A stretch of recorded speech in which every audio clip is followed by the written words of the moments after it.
Hello everyone, this is Meenu Dhankhar and welcome back to my YouTube channel commerce vibes. तो class 12th accountancy book कर रहे हैं company accounts, और book का जो अपना फर्स्ट चैप्टर ही है चैप्टर 7 इशू ऑफ शेयर वो कर रहे हैं। इसमें करेंगे क्वेश्चन नंबर 63। तो देखिए एक बार क्वेश्चन नंबर 63 की given information. A limited company forfeit 400 shares. Company है एक ए लिमिटेड, उसने 400 शेयर्स फॉरफिट किए हैं ऑफ मिस्टर एक्स वो हैड अप्लाइड फॉर 600 शेयर्स। अब देखो यहाँ पर क्या कह रहे हैं, यहाँ पर एक बात कही गई, हमें वर्किंग नोट से करेंगे। एक शेयर होल्डर है एक्स, उसने 400 उसके कौन से शेयर्स को फॉरफिट किया गया 400, लेकिन उसने अप्लाई किए थे तब 600 के लिए। 600 अप्लाइड को अलॉट कितने गए किए गए हैं 400, और इन्हीं को कंपनी ने किया है फॉरफिट, यानी यहाँ पर 200 शेयर्स का एक्स्ट्रा अमाउंट इनसे लिया होगा। ओके, नेक्स्ट कहता है on account of non payment of allotment and first call. अब देखो अलॉटमेंट की पेमेंट नहीं दी इसने और फर्स्ट कॉल की पैसे नहीं दिए, इसीलिए इसको क्या कर दिया फॉरफिट। अलॉटमेंट पर 3 अलॉटमेंट के थे और साथ में 2.5 प्रीमियम के थे, और कॉल्स पर थे 2 रुपये। ठीक है, उसके बाद कहता है फर्स्ट कॉल ओनली 4 पर share were received on application, यानी एप्लीकेशन पर 4 रुपये उससे रिसीव हो गए हैं। तो 4 यानी 400 शेयर्स पर 1600 अमाउंट उससे रिसीव हो चुका है जो हम फॉरफिट करेंगे। नेक्स्ट कहता है आउट ऑफ दिस 200 शेयर्स वर री इशूड, इनमें से 200 शेयर्स को क्या कर दिया है री इशू कर दिया है, और मिस्टर वाई को 8 पर शेयर यानी 8 रुपये का एक शेयर इनको दे दिया है, लेकिन मंगवाना कितना था कंपनी को 9 रुपये कंपनी को मंगवाने थे, यानी 1800 मंगवाने थे, और 8 दूनी 1600 में इसको कर दिया इसको री इशू। ठीक है, अब देखो यहाँ पर इसका मतलब शेयर की वैल्यू है जो 437 और 29, टोटल 9 ही रुपये हमारे एक शेयर की वैल्यू है। क्वेश्चन ने हमें यहाँ पर अलग बात क्या दी गई है भाई, क्वेश्चन ने कहा फॉरफिट कर रही है कंपनी। ठीक है, तो अगर मैं पहली एंट्री कहूँ सिर्फ जनरल करनी है हमें, share capital account debit, share capital account debit, कितना अमाउंट चाहिए भाई, हमारे 400 शेयर्स हैं और कंपनी 400 शेयर्स पर 9 ही रुपये मंगवा रही है, तो इसका मतलब 3600 जो कंपनी को इससे चाहिए थे। ठीक है, अब इसने अलॉटमेंट का पैसा नहीं दिया, अलॉटमेंट पर 2.5 यानी 400 का 2.5 निकालो, 2500 के 100 यानी 1000 रुपये यहाँ पर इसने अलॉटमेंट के भी नहीं दिए जो कंपनी को मंगवाने थे। तो सिक्योरिटी प्रीमियम रिजर्व का भी कंपनी को कितने रुपये मंगवाने थे भाई, 400 शेयर्स पे 2.5 मंगवाने थे डेबिट, कि 1000 रुपये ये आने थे। अब आया क्या नहीं, टू शेयर अलॉटमेंट, अलॉटमेंट का पैसा नहीं आया, to share allotment account and to share first call, and to share first call का पैसा नहीं आया।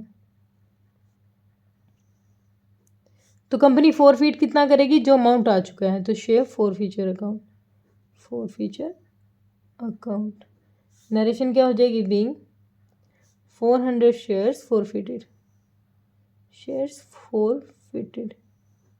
ठीक है, अब देखो कंपनी ने अलॉटमेंट पर बताया है कि जो 400 शेयर्स थे ना, उन्होंने जो 600 के लिए अप्लाई किया होगा, तो मतलब उस टाइम जब एप्लीकेशन आई होगी यहाँ पर, तो एप्लीकेशन पर 600 शेयर्स पर 4 यानी 2400 रुपये दिए होंगे। ठीक है, लेकिन उसको अलॉट किए गए हैं 400 यानी 4 चौक 1600 रुपये, तो यहाँ पर 2400 वो दे चुका है, देने थे उसको 1600, इसका मतलब 800 रुपये वो एडवांस में पेमेंट कर चुका है। 200 शेयर्स पर 4 रुपये यानी 800 शेयर्स की वो एडवांस में एप्लीकेशन पर पेमेंट कर चुका है। ठीक है, तो अब उसको यहाँ पर कितने चाहिए, 3 और 5 5.5 रुपये उसको कंपनी को देने थे।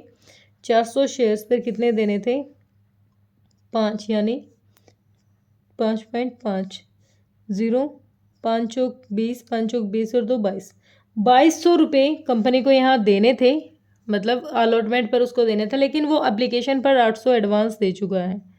तो 0 0 12 में से 8 गया 4 और 1, यानी अब उसको अलॉटमेंट पर 1400 रुपये देने थे, वो नहीं दे पाया। ठीक है, फर्स्ट कॉल पर देने थे 2 रुपये 400 शेयर्स पर, यानी 800 रुपये वो ये फर्स्ट कॉल के पैसे नहीं दे पाया। ठीक है, तो उसने दे कितना दिया भाई, उसने 400 शेयर्स पर 4 रुपये तो ये एप्लीकेशन पर दे दिए, और 800 वहाँ पर एडवांस दी होगी, तो यानी 1600 प्लस 800 1600 पर 800 यानी 2400 उसके कंपनी ने फोरफीट कर दी, ये अमाउंट दे चुका है।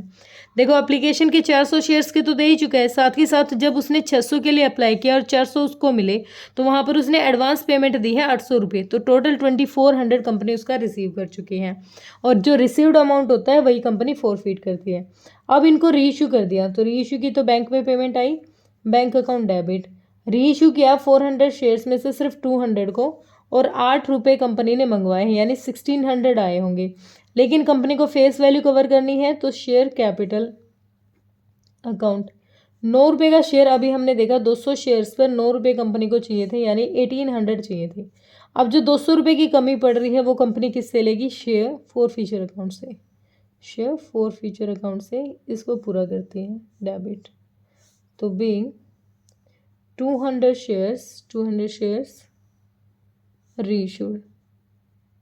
ओके, अब अगर हमारे पास टोटल फोरफीट का अमाउंट 2400 है, टोटल फोरफीट का अमाउंट 2400 है, और हमारे पास जो शेयर्स हैं वो टोटल फोरफीट के 400 है, लेकिन इसमें से हमने 200 को क्या कर दिया है? इशू कर दिया है। तो इसका मतलब 200 हमारे पास क्या है? अनइशूड पड़े हैं। तो 2400 में से सिर्फ हमें किसका अमाउंट चाहिए? ये हमारा टोटल है, तो हमें सिर्फ चाहिए 200 शेयर्स का अमाउंट, यानी 2 यानी 1200। 1200 हमारा क्या है? 1200 हमारा अमाउंट है कौन से शेयर्स का? जो हमने इशू किए हैं।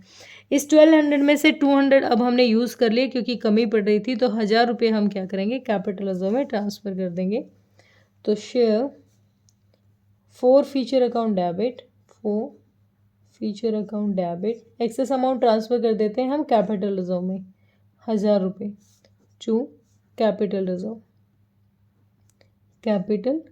Reserve account 1000। तो being balance transferred to capital reserve account, ठीक है। और अब जो ये अमाउंट बच गया 1200, तो ये 200 शेयर्स का है, तो 1200 ही और बच गया।